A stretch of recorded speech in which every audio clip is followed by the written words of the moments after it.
Salut la famille, j'espère que vous allez bien. Aujourd'hui, une nouvelle histoire commence. Préparez-vous, parce que celle-ci va vous surprendre. Cette histoire est une œuvre de fiction à but éducatif et moral. Elle est destinée à un public mature. Dieu! Le cri déchira la salle de banque comme un coup de tonnerre. Les gens qui remplissaient des formulaires se figèrent. Un homme tenant un bambin s'arrêta net. Même le garde à l'entrée tourna brusquement la tête. Au long comptoir moderne, une jeune banquière sursauta devant son écran comme s'il lui avait brûlé les yeux. Sa chaise gronça bruyamment sur le sol poli. Sa bouche resta béante. Ses mains tremblaient. Linda se tenait de l'autre côté du comptoir, immobile. Elle ressemblait à quelqu'un que le monde avait rejeté. Sa robe cendrée était déchirée à l'épaule et tachée de boue séchée. Ses cheveux étaient ébouriffés, éparpillés sur son visage comme si elle avait dormi dans une tempête. Un sac usé pendait à son épaule, lourd des quelques vêtements qu'elle possédait. Ses pieds lui faisaient mal dans des pantoufles élimées, et ses lèvres étaient sèches de faim et de honte. Dans sa main, elle tenait une carte bancaire. Pas une brillante, pas une luxueuse, juste une vieille carte cachée dans son sac depuis des années, enveloppée dans du nylon, comme un objet fragile. La banquière qui avait crié « Sandra » fixa Linda, puis l'écran, puis Linda à nouveau, comme si elle regardait un fantôme entrer par erreur dans la banque. « Madame » murmura Sandra, la voix brisée. « S'il vous plaît, redites ce numéro. » Linda déglutit avec peine. Elle l'avait déjà dit 2 fois. Elle l'avait déjà composé une fois, les doigts tremblants en composant le vieux numéro écrit derrière la carte. L'appel avait abouti. Une voix calme avait demandé les 4 derniers chiffres et quelques détails. Linda avait répondu prudemment, craignant presque que la carte disparaisse si elle parlait trop fort. Et puis Sandra avait tapé quelque chose sur l'ordinateur. Et puis Sandra avait crié. Derrière Sandra, 2 autres banquières se penchèrent. C'étaient toutes des Nigérianes à la peau sombre, vêtues de vêtements d'entreprise soignés, cheveux bien peignés, parfums propres et doux. Elles ressemblaient à des gens faits pour la climatisation. Linda se sentait comme de la poussière parmi elles. « S'il vous plaît » dit Linda doucement, forçant les mots. « Le numéro est le même que celui que j'ai appelé. Je veux juste l'argent du transport. C'est tout. » Sandra cligna des yeux rapidement. Ses yeux semblaient humides comme si elle ne pouvait croire ce qu'elle voyait. L'une des collègues de Sandra, une femme avec des tresses, se rapprocha et plissa les yeux vers l'écran. Ses yeux s'écarquillèrent. « Ah » halta-t-elle doucement, couvrant sa bouche. La seconde collègue se pencha aussi. Ses sourcils montèrent si haut qu'ils touchèrent presque la naissance de ses cheveux. Elles se regardèrent sous le choc. Les gens regardaient maintenant ouvertement. Un homme sur les sièges d'attente chuchota à sa femme. Un autre client se leva lentement pour voir ce qui se passait au comptoir. Le cœur de Linda commença à battre si fort que cela faisait mal. Elle serra la carte bancaire. Pendant une seconde, la peur envahit sa poitrine. Ai-je fait quelque chose de mal? Est-ce une carte volée? Vont-ils m'arrêter? Son esprit revint au moment où son mari, Simon, l'avait jetée dehors. Le claquement de la porte. L'air froid de la nuit sur sa peau. La façon dont les voisins épiaient derrière les rideaux sans rien dire. La façon dont la voix de Simon avait résonné comme du fer. « Tu es une malchanceuse » avait-il dit. « Depuis que je t'ai épousée, rien ne marche pour moi. Fais tes bagages et pars. » Linda avait supplié. Pas pour l'amour, pas pour le mariage, juste pour un peu de pitié. « Simon, s'il te plaît. Je n'ai nulle part où aller » avait-elle pleuré. Mais Simon avait poussé son petit sac dans ses mains et l'avait jeté dehors comme un déchet. Et alors que la grille claquait, Linda était restée dans le noir et avait réalisé quelque chose de douloureux. Elle n'avait pas d'économie, pas de famille proche, pas d'amis à appeler. Il ne restait qu'une chose, quelque chose que son défunt père lui avait donné il y a des années. Une carte bancaire. Une carte qu'elle n'avait jamais pris la peine de vérifier car, dans son esprit, son père était un homme pauvre. Maintenant, elle se tenait dans la banque, tremblante alors que 3 banquières fixaient un écran comme s'ils racontaient une histoire terrifiante. Sandra parla enfin, la voix basse, presque tremblante. « Madame, qui êtes-vous » La gorge de Linda se serra. Elle regarda autour d'elle et réalisa que tout le monde écoutait. Même le garde s'était rapproché. « Je m'appelle Linda » dit-elle. « Linda Okafor. » Les doigts de Sandra planaient sur le clavier comme si elle avait peur de le toucher à nouveau. « Linda Okafor » répéta doucement Sandra. Madame Linda, comment avez-vous eu cette carte? Linda leva légèrement la carte comme si l'exposé pouvait tout expliquer. C'était mon père, dit-elle. Avant de mourir, il me l'a donné. Il m'a dit que c'était pour moi. Il a dit que c'était un compte. Sandra déglutit. Pour vous? Demanda Sandra. Votre père a ouvert un compte pour vous. Linda hocha la tête. Oui, mais je ne l'ai jamais utilisé. Sa voix baissa encore. Mon père était pauvre. Il luttait. Alors je pensais, quel genre d'argent pouvait-il y avoir dedans? Je l'ai gardé parce que c'était la dernière chose qu'il m'ait donnée. C'est tout. L'une des collègues chuchota. Ce n'est pas une petite somme. Linda l'entendit. Son estomac se noua. Elle tourna de nouveau les yeux vers Sandra. S'il vous plaît, madame. Je ne veux pas d'ennui. Je veux juste retirer un tout petit peu. Même si c'est 20 000 néras, je les utiliserai pour retourner au village. Je quitterai cette ville. Je ne dérangerai personne. Les yeux de Sandra restaient fixés sur le visage de Linda, mais son esprit était manifestement encore sur l'écran. Finalement, Sandra posa la question qui rendit l'air de la banque encore plus lourd. « À qui appartient ce compte ?» dit-elle fort, comme si elle avait besoin que toute la salle l'entende. « Madame, êtes-vous sûre que votre nom est Linda Okafor ?» Les mains de Linda se mirent à trembler davantage. « Oui, dit-elle. J'en suis sûre. » Sandra regarda à nouveau ses collègues. Elles hochèrent toutes deux la tête lentement, comme si ce qu'elles voyaient était réel. La voix de Sandra se brisa de nouveau en un murmure. « Madame, dit-elle, puis elle marqua une pause comme si sa langue ne pouvait porter les mots. Linda retint son souffle. Sandra déglutit avec peine. « Le solde ?» commença Sandra. Linda cligna des yeux. « Le solde ? Quel solde ?» L'esprit de Linda tournait à toute vitesse. Peut-être était-ce 50 000. Peut-être 100 000. Peut-être que son père avait économisé un peu d'argent lentement. Cela suffirait pour le transport. Cela suffirait pour louer une petite chambre au village. Cela suffirait pour respirer à nouveau. Sandra fixait Linda comme si elle regardait un mystère qu'elle ne pouvait résoudre. Puis elle le dit clairement, assez fort pour que les gens à proximité entendent. « Madame Linda, » dit Sandra, la voix tremblante. « Ce compte contient plus de 10 millions de dollars. » Pendant un instant, Linda ne comprit pas. 10 millions. Son cerveau essaya de compter comme s'il comptait des haricots. 10 millions de dollars. Pas des néras, pas des milliers, pas même des millions de néras. Des dollars. La bouche de Linda s'ouvrit, mais aucun son ne sortit. Elle eut l'impression que le sol se dérobait sous ses pieds. Ses genoux flanchèrent. Son sac glissa légèrement sur son épaule, et elle l'attrapa rapidement pour l'empêcher de tomber. « Non », murmura-t-elle. « Ce n'est pas possible. » Les collègues de Sandra étaient toujours penchés en avant, les yeux écarquillés, respirant fort comme si elles avaient couru. L'une d'elles chuchota à nouveau. 10 millions de dollars. Un client près du comptoir eut un hoquet de surprise. La salle d'attente s'emplit de murmures. A-t-elle dit 10 millions? Cette femme dans cette robe. Les oreilles de Linda bourdonnaient. Son cœur cognait. Elle fixa Sandra, puis l'écran, mais elle ne pouvait pas voir les chiffres d'où elle se tenait. Sandra tourna légèrement l'écran et Linda vit des rangées de chiffres et de virgules qui lui donnèrent le vertige. C'était réel. Ce n'était pas une erreur. Les yeux de Linda s'emplirent de larmes. Pas des larmes douces, des larmes lourdes qui portaient des années de douleur.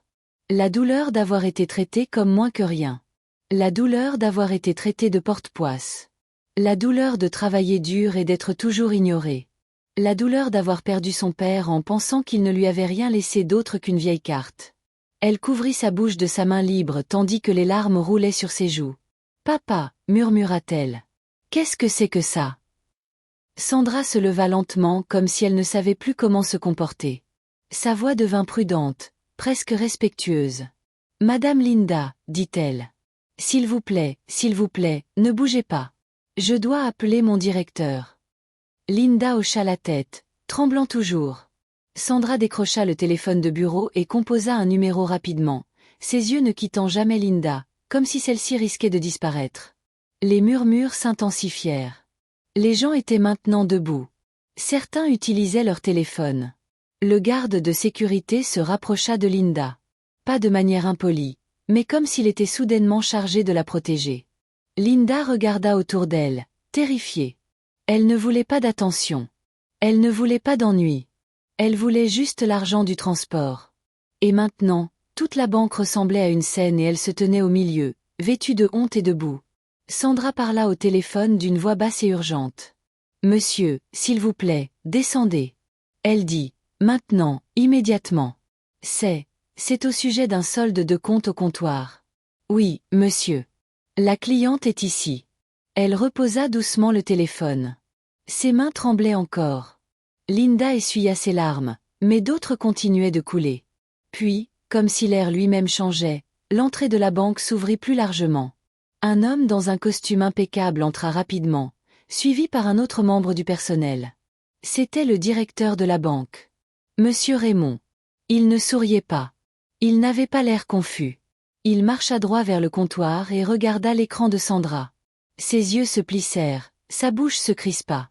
Puis il regarda Linda, de sa robe déchirée à son s'accuser, et quelque chose comme un choc passa sur son visage, mais il le couvrit rapidement d'un masque de calme. Monsieur Raymond se pencha vers Sandra et dit quelque chose à voix basse. Sandra hocha la tête rapidement. Puis Monsieur Raymond contourna le comptoir et se tint devant Linda. « Bonjour, madame, dit-il poliment. Je m'appelle Monsieur Raymond. Je suis le directeur de la banque. » Linda pouvait à peine respirer. « Bonjour, » murmura-t-elle en retour. Les yeux de Monsieur Raymond se posèrent sur la carte de débit dans sa main. Puis il dit des mots que Linda n'aurait jamais cru entendre de toute sa vie. « Madame Linda, » dit-il doucement. « S'il vous plaît, accompagnez-moi dans mon bureau. » Toute là. La banque fit silence. Les gens fixaient plus intensément. Les téléphones se levaient plus haut. Les jambes de Linda étaient faibles. Elle fit un pas, puis un autre, suivant Monsieur Raymond, toujours dans sa robe en lambeaux, toujours avec son s'accuser, tenant toujours la carte comme si c'était la seule chose qui la maintenait éveillée. Alors qu'il marchait, Linda entendit des murmures derrière elle comme le vent. C'est elle. Elle a 10 millions de dollars. Peut-être que c'est une arnaque, mais le directeur lui-même l'emmène. La tête de Linda tournait. Monsieur Raymond ouvrit la porte du bureau. « S'il vous plaît, » dit-il en s'écartant. « Entrez. » Linda entra lentement dans le bureau. La porte se referma derrière elle. Et pour la première fois depuis que Simon l'avait jetée dehors, Linda ressentit quelque chose qu'elle n'avait pas ressenti depuis longtemps. Du pouvoir. Mais elle ressentait aussi de la peur. Parce qu'elle ne comprenait toujours pas une chose. Comment son pauvre défunt père avait-il ouvert un compte avec 10 millions de dollars? Et pourquoi le lui avait-il caché? Linda se tourna vers Monsieur Raymond, la voix tremblante alors qu'elle posait la question qui pourrait tout changer. « Monsieur, êtes-vous sûr que cet argent est vraiment à moi ?» Monsieur Raymond la fixa un long moment. Puis il saisit à nouveau son téléphone de bureau et dit calmement. « Madame Linda, avant que nous fassions quoi que ce soit, il y a quelque chose que vous devez savoir sur ce compte. » Le souffle de Linda se coupa dans sa gorge. « Quoi ?» murmura-t-elle. Les yeux de Monsieur Raymond étaient sérieux, et les mots suivants qu'il s'apprêtait à dire allaient soit faire la vie de Linda, soit la détruire. Le bureau semblait trop calme. Le doux ronronnement de la climatisation résonnait fort aux oreilles de Linda, alors qu'elle se tenait devant le grand bureau en bois de Monsieur Raymond. La pièce sentait le propre et le luxe, comme le cuir et le bois poli, très différent de la poussière et de la sueur qui collaient encore à ses vêtements. Monsieur Raymond ne s'assit pas immédiatement. Il décrocha le téléphone de bureau, appuya sur un bouton et parla calmement. « S'il vous plaît, apportez de l'eau et des mouchoirs dans mon bureau, » dit-il. « Et appelez le service juridique. Dites-leur que j'ai besoin d'un avocat en attente. » Le cœur de Linda manqua un battement. Un avocat? La peur rampa à nouveau dans sa poitrine. Ses doigts se serrèrent sur la sangle de son s'accuser. Quand Monsieur Raymond s'assit enfin, il croisa les mains et la regarda attentivement, non pas avec jugement, mais avec concentration, comme quelqu'un étudiant un puzzle. « Madame Linda, » dit-il doucement. « S'il vous plaît, asseyez-vous. » Linda hésita. Elle regarda la chaise en cuir en face de lui, craignant de l'attacher avec sa robe sale. « Je suis bien debout, » dit-elle rapidement. Monsieur Raymond secoua la tête. « S'il vous plaît, asseyez-vous. Vous êtes notre cliente. » Et plus que cela, c'est important. Lentement, Linda s'assit. La chaise semblait trop moelleuse, comme quelque chose qu'elle ne méritait pas. Son cœur battait toujours la chamade. « Monsieur, dit-elle, la voix tremblante. Je ne veux pas d'ennui. Je le jure. Mon père m'a donné cette carte il y a des années. Il a dit que c'était pour moi, mais il n'a jamais parlé d'argent. Il n'était qu'un charpentier. Il travaillait de ses mains. Parfois, nous n'avions même pas de nourriture. Je pensais que la carte n'était qu'une petite chose. Monsieur Raymond hocha lentement la tête, écoutant. C'est pour cela que vous n'avez jamais vérifié le compte, demanda-t-il. Linda hocha la tête. Oui, monsieur. Je l'ai gardé parce que c'était la dernière chose qu'il m'ait donnée avant de mourir. Je n'aurais jamais imaginé. Sa voix se brisa et les larmes remplirent ses yeux à nouveau. Monsieur Raymond poussa une boîte de mouchoirs vers elle. Linda en prit un et s'essuya le visage rapidement, embarrassée. Madame Linda, dit monsieur Raymond en baissant la voix. Le compte est réel. Il est valide. Et oui, le solde est de plus de 10 millions de dollars. Linda ferma les yeux une seconde, essayant de respirer. Cela n'a aucun sens, murmura-t-elle. Mon père était pauvre. Il portait de vieux vêtements. Il faisait du vélo. Les gens se moquaient de lui. Monsieur Raymond se pencha légèrement en arrière. C'est précisément pourquoi ce compte est inhabituel, dit-il. Linda ouvrit les yeux. Que voulez-vous dire, monsieur? Avant qu'il ne puisse répondre, on frappa à la porte. Une employée entra discrètement avec un plateau d'eau et des mouchoirs. Elle le posa sur la table, s'inclina légèrement et partit. Monsieur Raymond attendit que la porte se referme. Madame Linda, dit-il, avant d'aller plus loin, je dois expliquer quelque chose soigneusement. Ce que je vais dire ensuite risque de vous choquer. La poitrine de Linda se serra. S'il vous plaît, dites-moi, dit-elle. Monsieur Raymond tourna légèrement son écran d'ordinateur pour que Linda puisse voir. Il tapa quelques touches, puis s'arrêta. Ce compte, dit-il en désignant l'écran, a été ouvert il y a plus de 20 ans. Pas récemment. Bien avant que vous n'épousiez votre mari. Bien avant que vous n'arrêtiez d'utiliser cette banque. Linda fronça les sourcils. 20 ans. Oui, répondit-il. Et il n'a pas été approvisionné d'un coup. Linda se pencha en avant sans s'en rendre compte. Que voulez-vous dire? Monsieur Raymond prit une inspiration. Ce compte a reçu des dépôts réguliers, des dépôts importants de différentes sociétés étrangères sur de nombreuses années. La tête de Linda tournait. Des sociétés étrangères, répéta-t-elle lentement. Oui, dit-il. Des sociétés d'Europe et du Moyen-Orient. Linda secoua la tête. C'est impossible. Mon père n'a jamais voyagé. Il quittait à peine le village. Monsieur Raymond la regarda avec des yeux stables. Madame Linda, dit-il prudemment. Parfois, les gens mènent des vies très simples, non pas parce qu'ils sont pauvres, mais parce qu'ils le choisissent. Linda sentit un frisson parcourir son corps. Mon père, murmura-t-elle. Que êtes-vous en train de dire sur mon père? Avant que monsieur Raymond ne puisse répondre, son téléphone de bureau sonna. Il y jeta un coup d'œil et soupira doucement. Oui, dit-il dans le combiné. Faites-le entrer. La porte s'ouvrit à nouveau. Cette fois, un homme en costume sombre entra. Il portait une mallette et avait le regard calme. Bonjour, dit l'homme poliment. Je suis monsieur Collins, du service juridique. Le cœur de Linda se remit à cogner. Monsieur Raymond lui fit signe de s'asseoir. Monsieur Collins, dit-il, voici madame Linda Okafor. Monsieur Collins fit un signe de tête respectueux à Linda. Bonjour, madame. Bonjour, répondit doucement Linda. Monsieur Raymond croisa de nouveau les mains.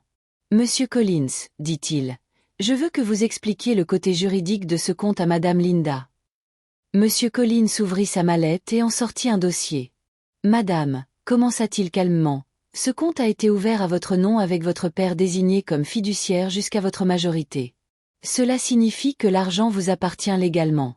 Les yeux de Linda s'écarquillèrent. Mon nom, demanda-t-elle. Depuis le début? Oui, dit monsieur Collins. Votre père l'a enregistré comme votre héritage. Linda se sentit étourdie. Mais pourquoi? Pourquoi? demanda-t-elle. Pourquoi le cacher? Pourquoi me laisser souffrir? Monsieur Collins marqua une pause, puis regarda monsieur Raymond. Monsieur Raymond hocha légèrement la tête. Il y a une note jointe au compte, dit monsieur Collins. Écrite par votre père. Le souffle de Linda se bloqua. Une note. Monsieur Raymond tourna l'écran complètement vers elle. Cette note, dit-il, a été téléchargé lors de l'ouverture du compte. Il fit défiler lentement. Linda vit du texte sur l'écran. Un vieux texte, des mots soigneux. Monsieur Raymond le lut à haute voix. Cet argent est pour ma fille, Linda Okafor. Je ne veux pas qu'elle soit au courant jusqu'à ce que la vie teste son cœur. Je veux qu'elle grandisse avec humilité, patience et gentillesse. Si jamais elle vient vers ce compte par désespoir, et non par cupidité, alors elle aura réussi le test. S'il vous plaît, protégez-la. Linda couvrit sa bouche alors que les larmes coulaient librement désormais. C'est la voix de mon père, sanglota-t-elle. C'est ainsi qu'il parlait. Monsieur Collins continua. Madame Linda, votre père n'était pas seulement un charpentier. Il était aussi un investisseur. Discrètement, il s'est associé à des exportateurs étrangers, les a aidés à s'approvisionner en matières premières localement, et a reçu des bénéfices en retour. Il vivait simplement par choix. Linda pleurait ouvertement maintenant. Tout ce temps, murmura-t-elle, je pensais qu'il était pauvre. J'avais honte parfois. Oh, mon Dieu! Monsieur Raymond attendit qu'elle se calme légèrement. Madame, dit-il doucement.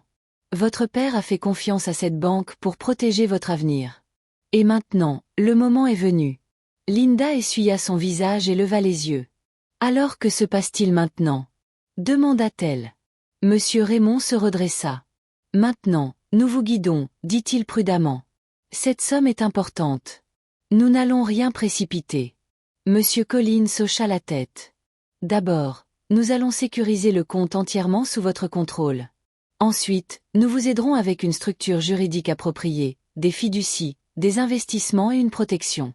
Linda hocha la tête lentement, essayant de comprendre. Et puis-je prendre un peu d'argent aujourd'hui? Demanda-t-elle timidement. Juste l'argent du transport? Monsieur Raymond sourit doucement pour la première fois. Madame Linda, dit-il, vous pouvez prendre bien plus que l'argent du transport. Linda rit faiblement à travers ses larmes. Je ne sais même pas quoi faire avec un peu d'argent, dit-elle.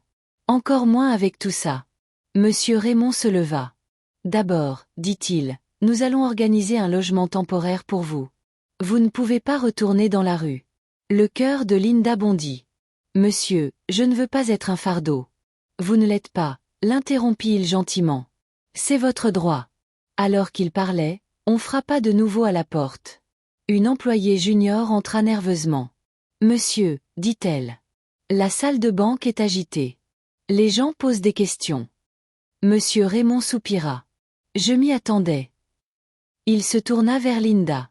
Madame, dit-il, à partir de cet instant, votre vie ne sera plus privée à moins que nous ne la protégions. L'estomac de Linda se noua. Que voulez-vous dire? Le visage de monsieur Raymond devint sérieux. Votre mari, dit-il lentement. Simon, s'il entend parler de ça. Linda se figea. Simon, l'homme qu'il avait jeté comme une ordure, l'homme qu'il avait traité de malchanceuse. Qu'en est-il de lui? Demanda Linda calmement. Monsieur Collins prit la parole. Les gens changent quand l'argent apparaît, dit-il, surtout ceux qui vous méprisaient autrefois. Linda sentit la colère monter dans sa poitrine pour la première fois de la journée. Il ne mérite pas de savoir, dit-elle fermement. Monsieur Raymond hocha la tête. Et il ne saura pas. Pas encore. Linda regarda les deux hommes. Monsieur, dit-elle, je ne veux pas de vengeance. Je veux juste la paix. Monsieur Raymond se pencha davantage. Madame Linda, dit-il, la paix ne vient parfois qu'après la force. Avant que Linda ne puisse répondre, le téléphone de monsieur Raymond vibra. Il y jeta un coup d'œil et fronça les sourcils. Puis il leva les yeux vers Linda. Il y a du nouveau, dit-il lentement. Le cœur de Linda bondit à nouveau. Quel nouveau? La voix de monsieur Raymond était basse. L'entreprise de votre mari, dit-il, est l'une des sociétés qui sollicite actuellement un financement d'urgence auprès de cette même banque. Le souffle de Linda se bloqua dans sa gorge. Quoi? Murmura-t-elle. Les yeux de monsieur Raymond se fixèrent dans les siens. Et si cette demande est approuvée, continua-t-il, cela pourrait vous mettre face à face avec Simon bien plus tôt que vous ne le pensez. Les mains de Linda se serrèrent en poing. La pièce semblait plus petite. Son passé la rattrapait déjà, et au fond d'elle, Linda savait une chose. Cet argent n'allait pas seulement changer sa vie, il allait bouleverser son monde. Linda ne dormit pas cette nuit-là. Elle était allongée sur le lit douillet de la chambre d'hôtel calme que la banque avait réservée pour elle, fixant le plafond blanc alors que les souvenirs défilaient dans son esprit comme un film triste. La chambre était propre, trop propre. La couverture sentait le frais. L'oreiller était doux contre sa joue. Mais le cœur de Linda était lourd. Chaque fois qu'elle fermait les yeux, elle voyait le visage de Simon. Pas le visage des débuts de leur mariage, quand il souriait facilement et l'appelait « ma chance ». Pas le visage de l'époque où ils luttaient ensemble et partageaient une seule assiette de nourriture. Elle voyait le visage de la nuit où il l'avait jetée dehors. Froid, dur, honteux d'elle. « Tu es un fardeau », avait-il dit. « Partout où tu vas, les malheurs te suivent. » Linda se tourna sur le côté et se serra fort contre elle-même. « Porte-poisse ». Elle avait porté ces mots comme une blessure dans sa poitrine. Maintenant, tout avait changé, du moins semblait-il. Le lendemain matin, Linda s'assit de nouveau face à M. Raymond et M. Collins, cette fois dans une salle de réunion privée à l'intérieur de la banque. On lui avait donné des vêtements simples et propres à porter, mais elle se sentait toujours comme une intruse. L'argent n'avait pas encore changé ce qu'elle ressentait à l'intérieur. « Madame Linda », dit calmement M. Raymond. « Aujourd'hui, nous commençons à planifier. » Linda hocha la tête. M. Collins ouvrit un dossier et fit glisser quelques documents vers elle. « Ce sont des options », expliqua-t-il. « Nous ne vous presserons pas. Mais vous devez comprendre quelque chose d'important. » Linda leva les yeux. « Quoi donc ?» M. Collins croisa son regard. « L'argent attire l'attention. Parfois bonne, parfois dangereuse. » Linda déglutit. « Hier, ajouta M. Raymond, nous avons discuté de l'entreprise de votre mari. Cette nuit, nous avons examiné leur dossier. » Les doigts de Linda se serrèrent sur la table. « Et » demanda-t-elle. M. Raymond soupira. « Ils sont dans de graves ennuis. Dettes, mauvaise gestion. Si rien ne change, l'entreprise risque de s'effondrer. » Linda ressentit un étrange pincement au cœur. Une partie d'elle ressentait de la douleur. Une autre partie ne ressentait rien. « Il ne me l'a jamais dit », dit-elle doucement.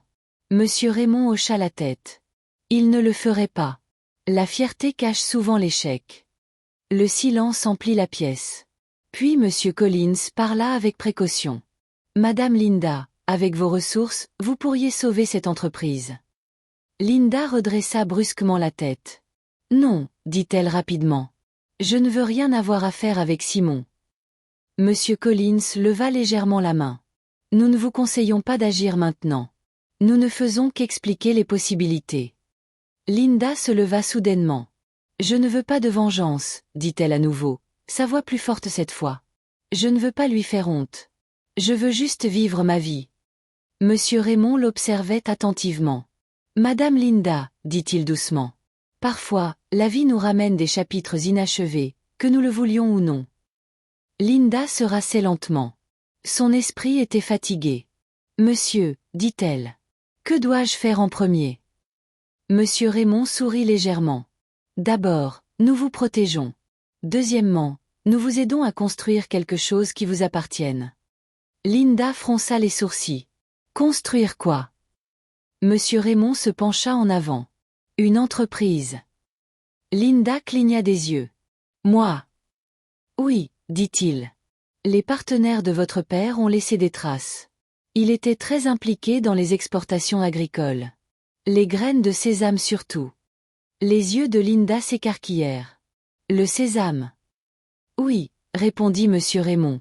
Europe, Moyen-Orient, forte demande. » Linda secoua lentement la tête. « Je ne connais rien aux affaires. » M. Collins sourit doucement. « Votre père non plus, au début. » Cette phrase resta gravée en Linda. Plus tard ce jour-là, Linda s'assit de nouveau seule dans la chambre d'hôtel. Le bruit de la ville flottait par la fenêtre. Voiture, voix, la vie avançant vite. Elle fixa son reflet dans le miroir. Elle voyait toujours la femme que Simon appelait « porte-poisse », mais derrière cette image, quelque chose d'autre commençait à émerger. Et si, pensa-t-elle, et si son père avait vu en elle quelque chose qu'elle n'avait jamais vu elle-même? Son téléphone vibra soudainement. Linda sursauta. Elle regarda l'écran. Numéro inconnu. Son cœur se mit à battre la chamade. Lentement, elle répondit. « Allô ? dit-elle avec précaution. Il y eut un silence d'une seconde. Puis une voix familière parla. Linda. Sa poitrine se serra. C'était Simon. Elle ne répondit pas. Linda, je sais que c'est toi, continua Simon. Sa voix semblait différente, plus douce. S'il te plaît, ne raccroche pas. La main de Linda tremblait, mais elle resta en ligne. Comment as-tu eu ce numéro? Demanda-t-elle calmement. Simon s'éclaircit la gorge. J'ai demandé autour de moi. Linda ferma les yeux. Alors maintenant tu te souviens de moi, dit-elle. Linda, écoute, dit Simon rapidement. J'ai entendu quelque chose d'étrange aujourd'hui. Le cœur de Linda manqua un battement. Que as-tu entendu? Demanda-t-elle. Simon hésita. Quelqu'un à la banque a mentionné ton nom. A dit que tu avais fait une scène. Linda rit amèrement. Une scène, répéta-t-elle. Oui, dit Simon. Ils ont dit que tu avais une carte et qu'il y avait eu une confusion. Linda ne dit rien. Simon baissa la voix. Linda, si tu as des ennuis, je peux t'aider. Reviens à la maison. Nous pouvons parler. Sa poitrine brûlait. La maison, dit-elle, tu veux dire l'endroit d'où tu m'as jeté. Simon soupira. J'étais en colère. Je ne le pensais pas ainsi. Linda sentit les larmes monter, mais elle les refoula. Simon, dit-elle fermement. Ne me rappelle plus jamais. Elle mit fin à l'appel avant qu'il ne puisse répondre. Ses mains tremblaient. Elle s'assit sur le lit et se couvrit le visage. Alors il sait. La porte de son passé était déjà en train de s'ouvrir. Les semaines suivantes passèrent vite, très vite. Linda rencontra des consultants, des formateurs, des spécialistes de l'exportation. Elle écoutait plus qu'elle ne parlait. Elle apprit comment le sésame était nettoyé, emballé et expédié. Elle apprit les contrats, les risques et la confiance. La nuit, elle pleurait doucement, son père lui manquant. « Papa » chuchotait-elle souvent. « Pourquoi ne me l'as-tu pas dit ?» Lentement, quelque chose changea. Ses épaules se redressèrent. Sa voix devint plus assurée. Elle arrêta de s'excuser quand elle parlait. 3 mois plus tard, Linda se tint à l'intérieur d'un entrepôt pour la première fois. De grands sacs de sésame étaient empilés soigneusement. Les ouvriers s'activaient, concentrés et occupés. L'odeur du grain remplissait l'air. « C'est à vous », dit fièrement le consultant. « Votre première expédition. » Le cœur de Linda se gonfla. « À moi !» Pour la première fois de sa vie, quelque chose lui appartenait. L'entreprise grandit rapidement. Les commandes vinrent d'Europe, puis du Moyen-Orient. Linda ne se précipitait pas. Elle se souvenait des paroles de son père sur la patience. En 1 an, Linda Okafor devint une exportatrice respectée. Les gens qui l'ignoraient autrefois attendaient désormais ses réunions. Mais Linda gardait son nom discret. Elle ne montrait pas son visage dans les médias. Elle était prudente. Puis un après-midi, Monsieur Raymond l'appela. « Madame Linda, dit-il, sérieusement, nous devons parler. » Son cœur se serra à nouveau. « Qu'y a-t-il » demanda-t-elle. « L'entreprise de céramique, dit-il. L'entreprise de Simon. » Linda ferma les yeux. « Oui, ils sont finis, » continua Monsieur Raymond. « Complètement. Le conseil d'administration est désespéré. Il cherche un acheteur. » Linda ne dit rien. Étagème Raymond ajouta. « Votre entreprise a été recommandée comme investisseur potentiel. » Le silence s'étira. L'esprit de Linda tournait à toute vitesse. Simon travaillant sous ses ordres. L'idée semblait irréelle. « Je ne veux pas qu'il sache que c'est. »« Pas par moi, » dit Linda lentement. Monsieur Raymond sourit à l'autre bout du fil. « Cela peut s'organiser, dit-il. » Des semaines plus tard, l'accord fut finalisé discrètement, avec soin. Simon ne vit jamais le nom de Linda sur les documents.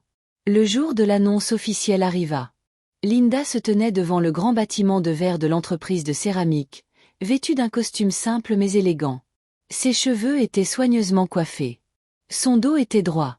Personne ne reconnaîtrait en elle la femme à la robe cendrée déchirée. Elle prit une profonde inspiration. « Ce ne sont que des affaires », se chuchota-t-elle.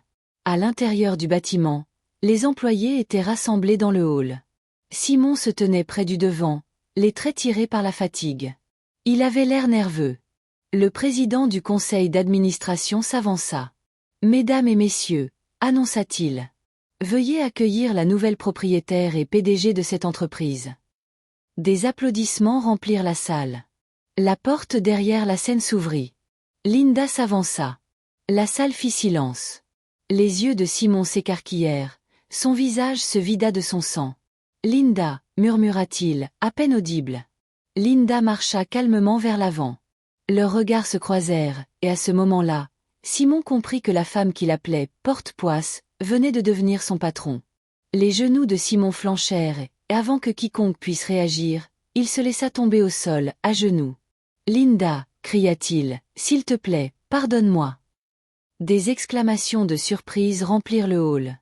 Linda le regardait de haut, son cœur battait la chamade.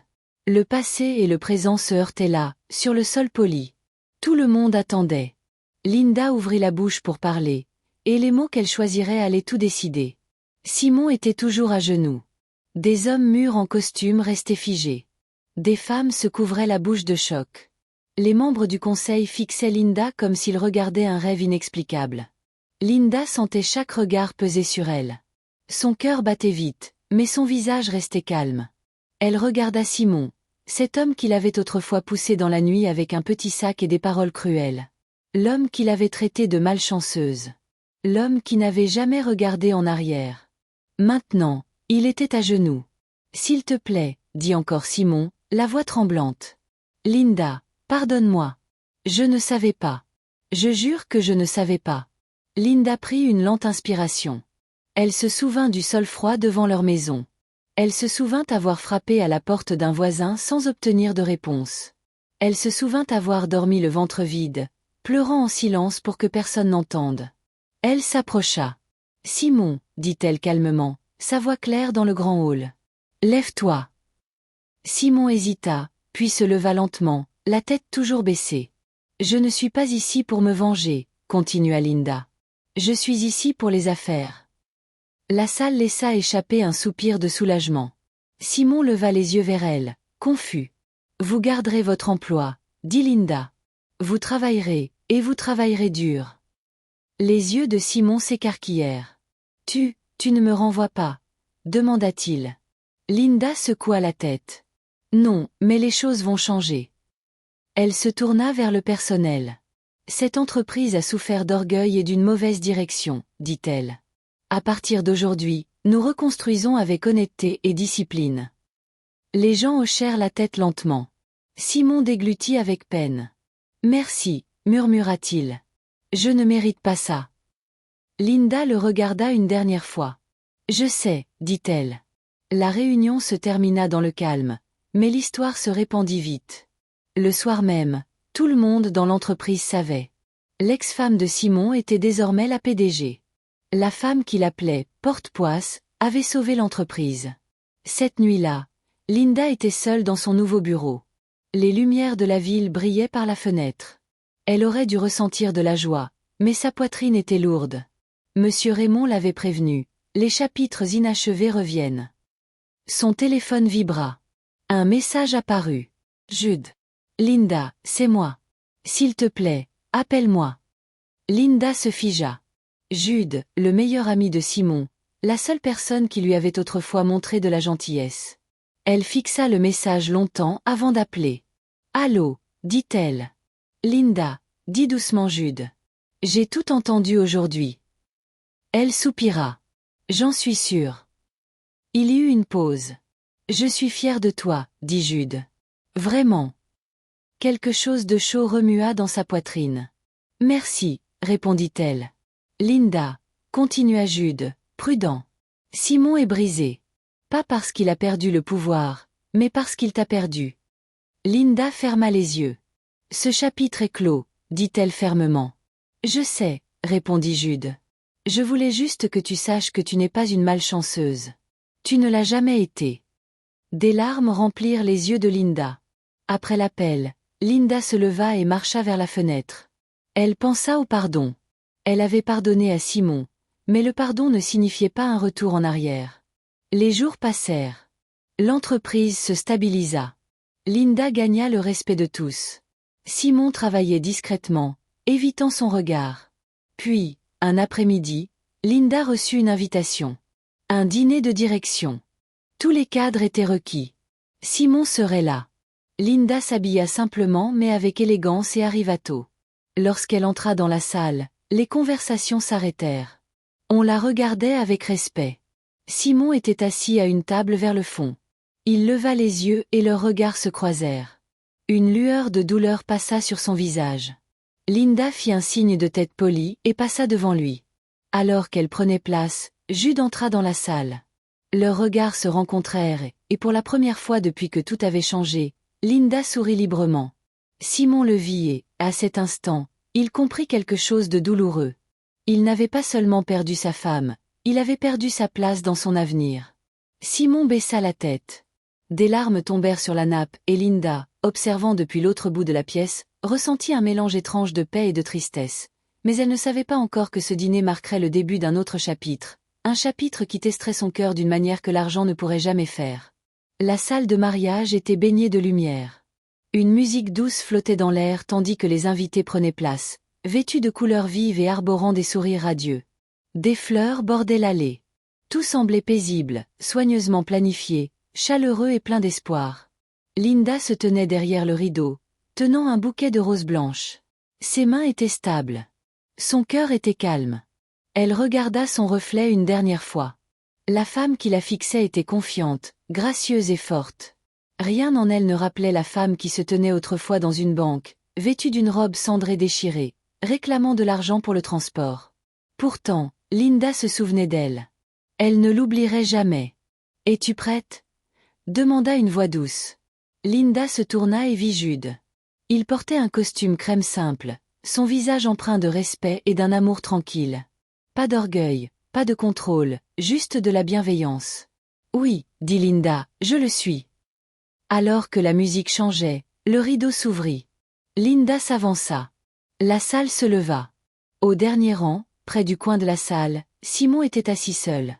Il avait choisi ce siège lui-même. Non pas parce qu'on le lui avait dit, mais parce qu'il sentait que c'était là sa place. Il regarda Linda remonter l'allée, la tête haute, le sourire serein. Chaque pas qu'elle faisait semblait lui rappeler ce qu'il avait possédé et détruit. Il se souvint de la nuit où il l'avait jeté dehors. La colère, les mots, la porte qui claque. Et maintenant, elle marchait vers un autre homme, un homme meilleur. Des larmes remplirent les yeux de Simon. Personne ne remarqua. Personne ne s'en souciait. Pour la première fois de sa vie, Simon comprit quelque chose de profondément douloureux. Linda n'était pas devenue grande grâce à l'argent. Elle l'avait toujours été. C'est lui qui n'avait pas su le voir. À l'avant de la salle, Jude prit la main de Linda. Elle la saisit. Le pasteur sourit.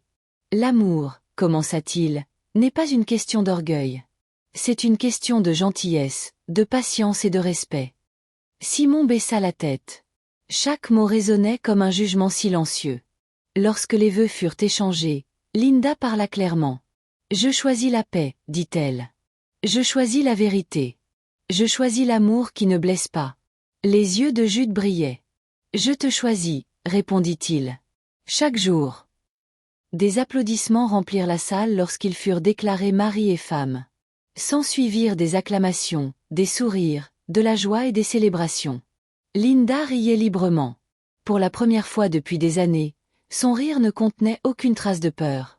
Pendant la réception, Linda passait de table en table pour saluer les invités. Lorsqu'elle atteignit enfin le fond de la salle, elle s'arrêta. Simon se leva lentement. « Je ne te prendrai pas ton temps, » dit-il, la voix basse. J'avais juste besoin de dire ceci. » Linda hocha la tête. « Tu peux parler. » Simon déglutit. « J'ai eu tort, » dit-il. « Pas parce que tu es riche maintenant, mais parce que tu étais quelqu'un de bien à l'époque et que j'étais aveugle. » Linda écoutait en silence. « Tu m'as pardonné, » continua Simon. « Et ce pardon a sauvé mon emploi. Mais aujourd'hui, je vois ce que mes choix m'ont coûté. » Des larmes coulèrent sur son visage. « Je t'ai perdu. » Linda le regarda avec des yeux calmes. « Oui, » dit-elle doucement. « C'est vrai. » Elle marqua une pause, puis ajouta. « Mais je ne me suis pas perdu moi-même, et c'est ce qui compte. » Simon hocha lentement la tête. « Je vous souhaite du bonheur, » dit-il. « Vraiment. » Linda lui fit un petit signe de tête.